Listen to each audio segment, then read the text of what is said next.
Hey, what's up guys? Today we're going to be taking a look at Marvel Legends Maximum Deadpool.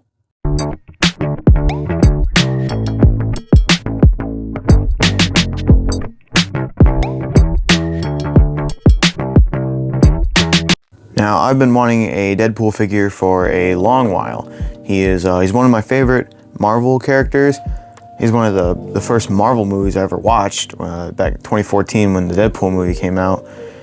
And recently it's been really hard to find one because a lot of the Marvel Legends are either the old style bodies, so they have bad articulation, or they just don't come with a lot. And then when you look at some of the third-party offerings, Deadpool, while being comic accurate, just doesn't come with enough stuff for me to be worth the price. Meanwhile, the Rebel Tech comes with enough accessories. I just am not the biggest fan of Rebel Tech's sculpting, being that they have to be in like a comic pose. They can't be in like a static, just standing pose, because if you do that, then they look like shit. So thankfully, Hasbro cooked when they gave us Maximum Deadpool. So far, I only own Maximum Deadpool and Maximum Spider-Man, and between the two, I definitely think Deadpool is the better figure overall. Not when it comes to posability, because when you compare him to Spider-Man, Spider-Man has both drop-down hips, which is really cool. I wish more Marvel Legends figures would do that. He also has a torso joint and an ab crunch, so you can get really good poses on Spider-Man that you just can't get with Deadpool because, like I said, he doesn't have the ab crunch or the he only has the torso joint. He doesn't have both.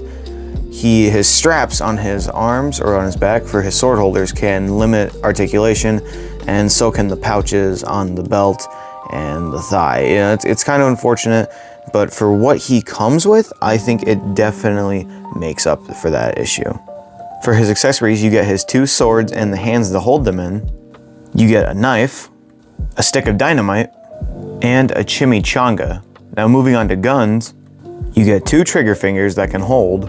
You get his two .45 pistols, which I just wish they would have done Desert Eagles instead, but I don't think Hasbro has a mold of the Desert Eagle or just doesn't have the right to use it.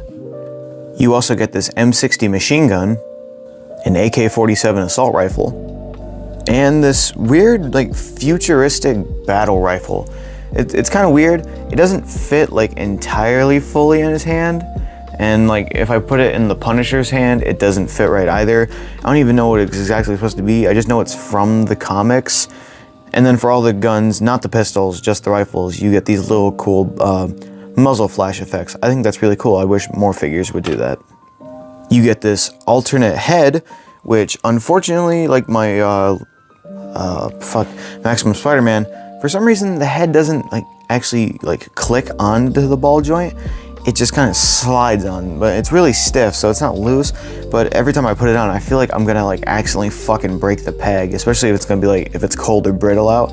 I'm afraid to put this head on, but the sculpting on it is really nice. You can see all the fucking folds of the mask around his nose, and I think that's pretty cool. And then for his alternate hands, you get these two pointer fingers, two closed punching fists, and then finally a thumbs up hand and a peace fingers posing hand. Now I think Hasbro really missed out on the opportunity to give him a fucking anime face sculpt, make his eyes fucking really big and cartoony, because Deadpool in the comics, his face changes a lot depending on the situation. He can always he breaks the fourth wall, and unfortunately the figure doesn't do anything to reference that, not even a little.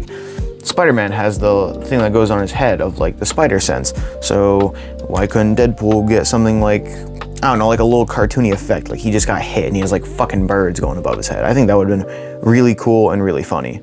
But he does also have one final accessory. Dupe. You get Dupe. Can anyone explain to me who this is?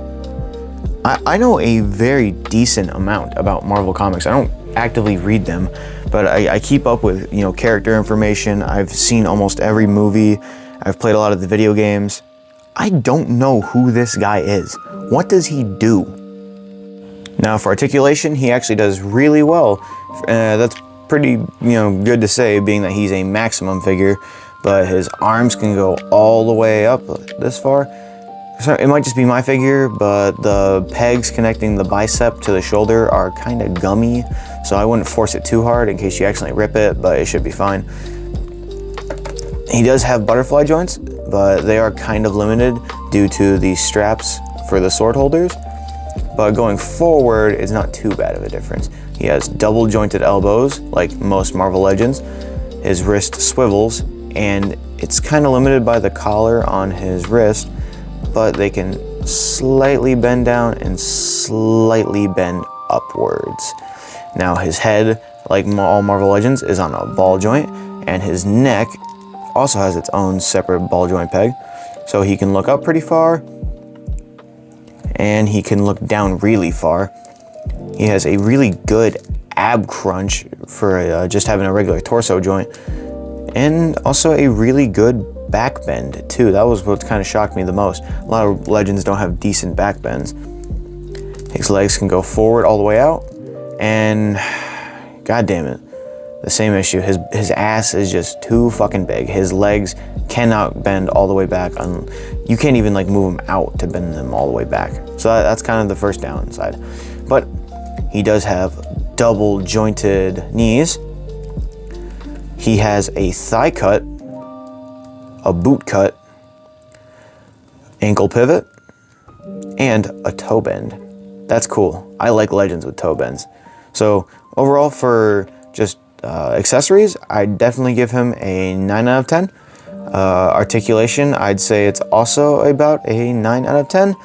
And painting and sculpting, I'd say it's definitely a 10 out of 10.